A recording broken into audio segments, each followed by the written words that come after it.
Senador Paulo Paim, senador, deputado Everton, todos aqui presentes, companheiros. A verdade é que quem sente a dor é que geme.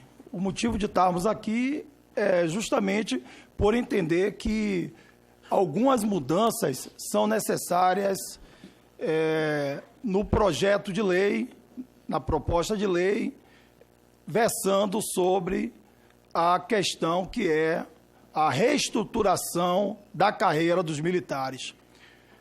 Eu entendo que, inicialmente, a gente deve, sim, agradecer, como militares, pelo fato de estarmos podendo ter um sistema de proteção social, podermos estarmos vivendo em dias difíceis, posso assim dizer, de reforma de previdência, as Forças Armadas tendo um sistema de proteção, repito, que visa, inclusive, a reestruturação da carreira.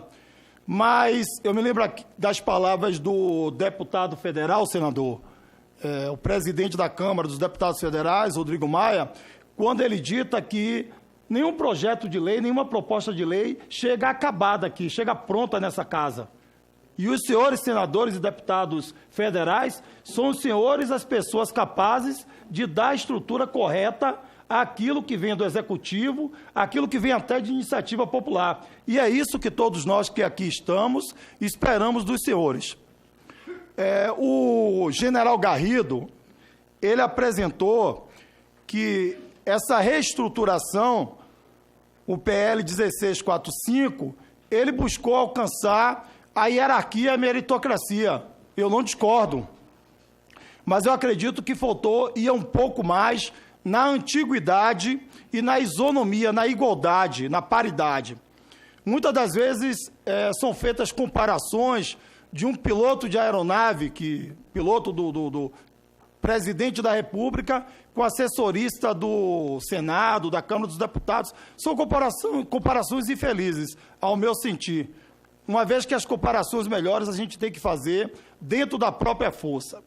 O motivo de estarmos aqui, senador, eu entendo que é desde o início o Ministério da Defesa não estabelecer regras comuns dentro das Forças Armadas, tanto na questão de remuneração, quanto na questão da estrutura de plano de carreira.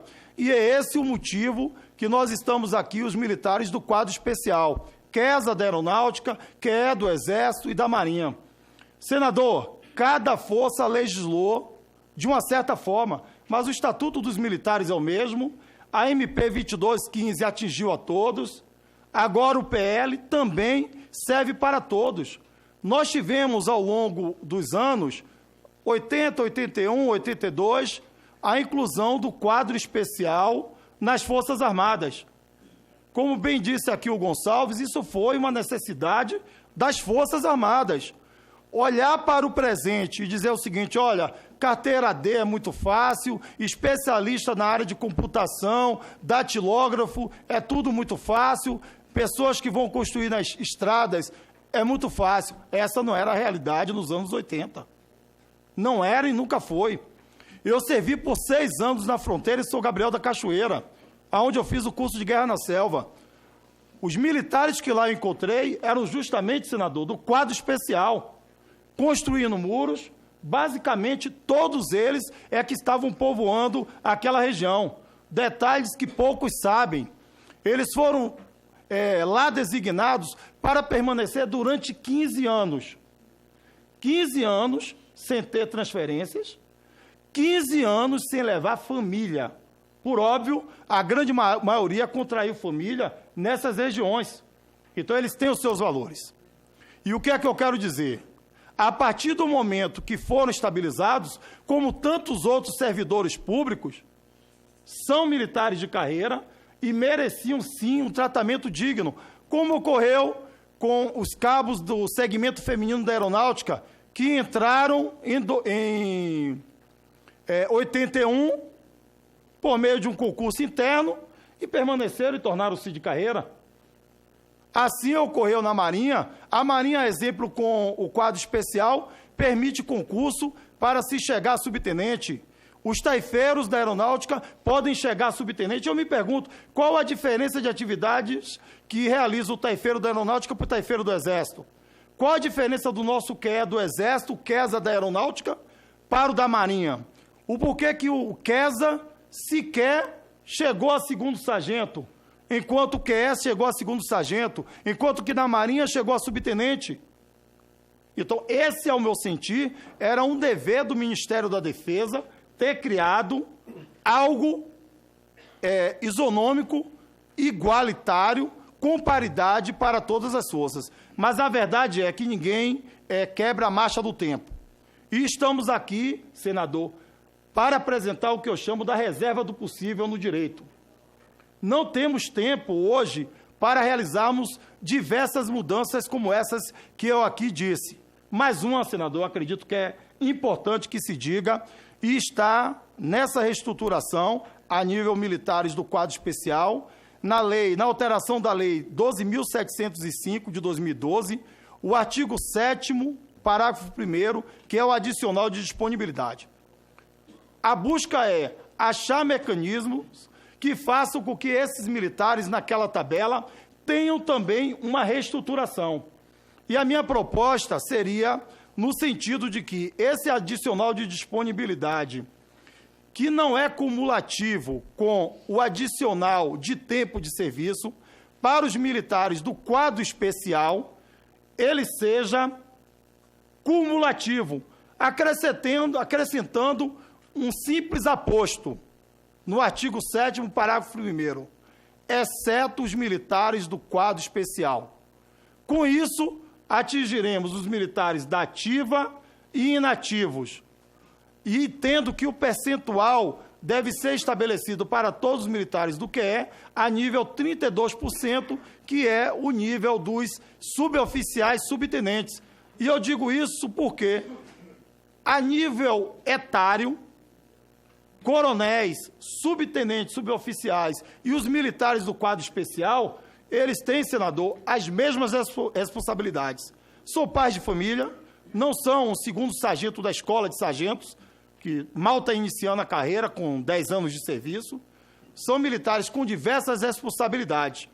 Acredito que é uma mudança não tão grande, ainda que se tenha, dentro do planejamento feito pelo Ministério da Defesa, dos 85,5 bilhões, ainda que tenha que se dilatar um pouco mais em anos para que isso seja alcançado, 2024, 2025, mas é algo plausível e que vai atender os militares do quadro especial nesse momento, repito, que não é um dos melhores momentos a nível economia no Brasil, já que todos, pelo menos, entendem que, de alguma maneira, a reforma da Previdência é necessária.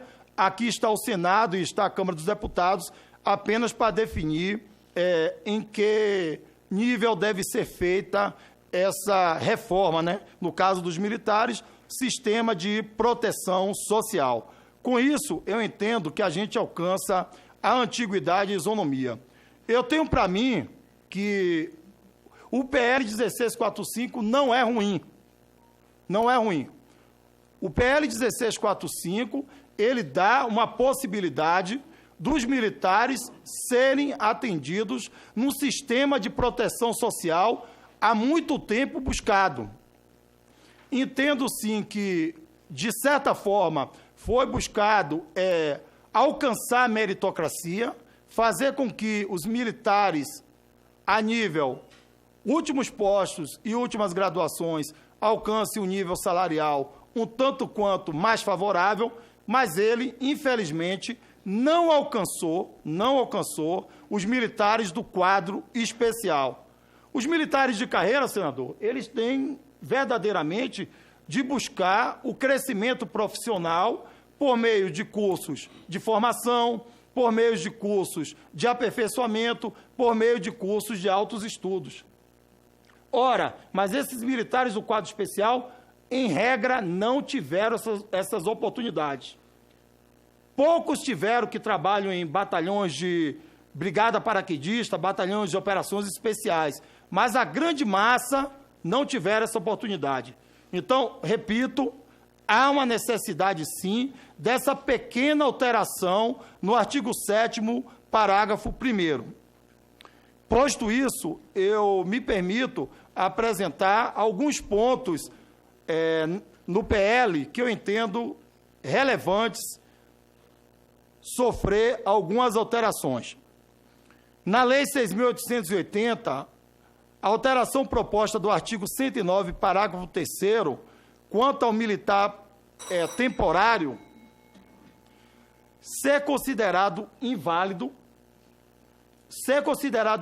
apenas o militar que for incapaz tanto para o serviço militar, para o serviço público ou privado em geral.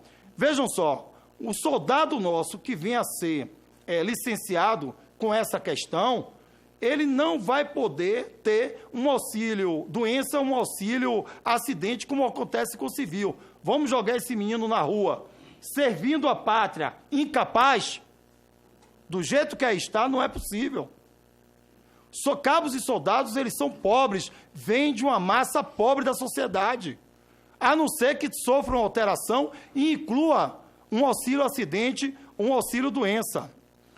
Na Lei 3765, a Lei de Pensões, está sendo retirada a assistência médico-odontológica das pensionistas, permanecendo apenas o das esposas e de companheiras. Eu acredito também aqui não pode ser fruto do modo que está. Há no artigo 31 da Lei 4.375 de 64, o encostamento, ou seja, o militar está prestando serviço militar, está doente, vai ser encostado para tratamento de saúde, sem remuneração. Não há como, senador, isso ser permanecido.